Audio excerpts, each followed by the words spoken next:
जी, आपने अपने premiere league से प्रदर्शन से सबको चौंका रखा है। सिलेक्टर की नज़र आप पे बहुत जल्दी है, आप शायद इंडिया भी खेलें। थैंक्स। देखिए, मेहनत करना मेरे हाथ में है, बाकी जो मेरे फल का परिश्रम है भगवान देगा। केवल मैं इतना जानता हूँ कि मेरा हार्ड वर्क बेकार नहीं जाएगा। आपके हम गांव आए हैं ताकि आपके अपने असली संघर्ष दिखा सकें। जी हाँ, बिल्कुल, आप देख सकते हैं मेरा ये घर है पीछे। बाकी आइए घर के अंदर हम थोड़ा सा आपसे घर के अंदर मुलाकात करते हैं ताकि आप जान पाएं। जी दिखाएं। देखिए, ये है मेरी साइकिल जिससे मैं मतलब अपने घर से स्टेडियम जाता था। तब ये मतलब ठीक थी, इतनी भी ठीक नहीं थी कि हाँ मैं जिससे आ जा सकता था, क्योंकि हमारे पास पैसे नहीं थे कि हम अच्छी साइकिल या किसी ऐसे मतलब कि गाड़ी से जा सके पैसे खर्च करके। तो उसमें ये होता था कि मैं जब स्टेडियम जाता था तो थोड़ा थक जाता था, लेकिन हार्ड वर्क यही था। और ये है साइकिल, जैसा आप मतलब देख सकते हैं। तो आइए सचिन जी, आप इतनी दूर से आए, पहले पानी पीजिए। जी बहुत थक बहुत गए होंगे क्योंकि गांव मेरा थोड़ा सा दूर है, शहर से दूर है। आइए यहाँ पे बैठ के बात करते। ये बाबा का कुर्ता है, ये वाला, इसको हम यहाँ पे रख देते हैं साइकिल में। सिलेक्टर्स की नज़र आप पे है, तो आप कुछ बताना चाहेंगे? देखिए, मेरे हाथ में है, मैंने आपको पहले भी बताया भी कि परिश्रम करना। और जो रोहित भाई कहे थे कि तू अच्छा कर रहा है, बाकी तू इंडिया भी खेलेगा, तो थोड़ा वो मार्गदर्शन भी मिला लीजेंड्स का वहाँ पे। तो देखते हैं कि ऊपर भगवान के हाथ में आगे वाला। तो आपने कब डिसीजन लिया कि मुझे क्रिकेटर में जाना है? देखिए, पहले में जो हमारे बड़े भाई लोग थे तो वो क्रिकेट खेलते थे और मैं उनके साथ जाता था।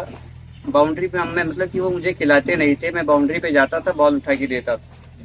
कभी कभी उनके लिए पानी भी ले जाता था, घर से कहते थे कि जाओ पानी ले आओ। तो मेरे मन में आया कि तब मुझे मतलब धीरे धीरे क्रिकेट में दिलचस्पी आगे बढ़ने लगी। और मैं भी जब थोड़ा सा बड़ा हुआ तो पूरे दिन क्रिकेट ही खेलता रहता था। और थोड़ा घर वाले भी डांटते थे कि मतलब कि थोड़ा पढ़ाई पे ध्यान दो। तो खैर मतलब कि मेरे घर की स्थिति भी इतनी अच्छी नहीं थी, इसलिए घर वाले भी कहते थे कि पढ़ाई पे ध्यान दो और घर की थोड़ा स्थिति सुधर जाए। जैसा कि हम लोग देख रहे हैं कि वर्चस्व इस गांव से आया है, इतने छोटे कस्बे से निकल के इतनी बड़ी प्रीमियर लीग में खेल रहे हैं, तो आपको घर से कैसा सपोर्ट मिल रहा है? देखिए, घर से कुछ सपोर्ट नहीं था, पहले कुछ सपोर्ट नहीं था, कहते थे कि ये मतलब कि बर्बाद हो जाओगी, ये वो है।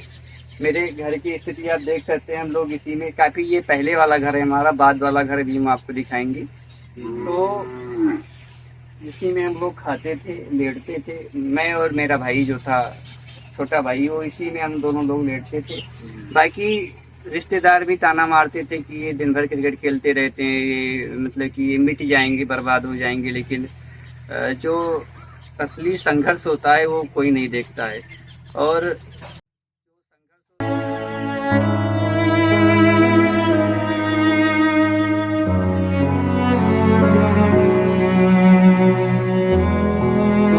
ये पढ़ाई छोड़ के आप क्रिकेटर में जाना है? नहीं खेलना था, मैंने भी कहा कि पैशन पे ध्यान देंगे, जो होगा मैंने भगवान को सौंप दिया कि मेहनत मेरे हाथ में है। मैंने मेहनत की, धीरे धीरे इंटरनेट से मतलब की वीडियोस देख के अपने आप को सुधारा। कि पे भी मैंने, जो हमारे भैया के पास फोन था, कभी कभी मांग लेते थे कि लाइए हम देखने की कैसे मतलब कि मैं अपने गेम में कैसे सुधार कर सकता हूँ, क्या है।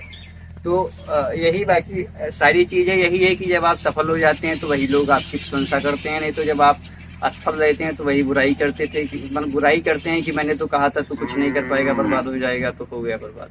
तो जैसा कि हम देख रहे हैं कि आपका सीजन बहुत अच्छा जा रहा है, सिलेक्टर आप पे नजर रखे हुए हैं, आपको सोच रहे हैं कि आपको इंडिया भी खेलने का मौका दें, तो आप अपने में कुछ बदलाव करना चाहेंगे कि और अच्छे से? देखिए, अगर आपको इंडिया खेलना है तो मतलब कि ये है, जाहिर सी बात है कि थोड़ा आपको और बेहतर होना पड़ेगा। लेकिन जो टेक्निक मुझे अब तक लाभ की है प्रीमियर लीग तक पहुंचाने में, मैं उसी टेक्निक के साथ आगे जाऊंगा। और अगर थोड़ी सी आवश्यकता हुई तो जब आवश्यकता हुई तो थोड़ा सुधार भी करूंगा उसमें। जैसा कि हम लोग जानते हैं कि आप विराट भाई से मिले, तो आप उन्होंने आपको कुछ सजेशन दी? जो विराट पाजी हैं, काफ़ी वो सिलेक्टिव हैं। वो हमेशा से यही कहे हैं कि जैसे तुम यंगस्टर से, वैसे मैं भी यंगस्टर रहा हूँ, तो नॉर्मल खेलो, प्रेशर लेने की ज़रूरत है नहीं, और बाकी अपना बेस्ट दो बस। जी, बहुत बहुत धन्यवाद आपका। धन्यवाद। आप देख सकते हैं कि जो पीछे मेरा घर है, और यही है कि जब आप मेहनत करेंगे तो आप अपने सपनों को साकार कर सकते हैं। जी जी, और कुछ आप कहना चाहेंगे आगे वाले इन्वेस्टर्स को, आने वाले इन्वेस्टर्स? जी, उनको मैं ये कहना चाहूँगा कि मेरे जैसा लड़का अगर मतलब इतना कुछ हासिल कर सकता है तो आप अपनी मेहनत पे विश्वास रखिए, ईश्वर पे विश्वास रखिए, और जो अपना पैशन है उस पर आप ध्यान दीजिए। जी जी, बहुत बहुत धन्यवाद। थैंक्स।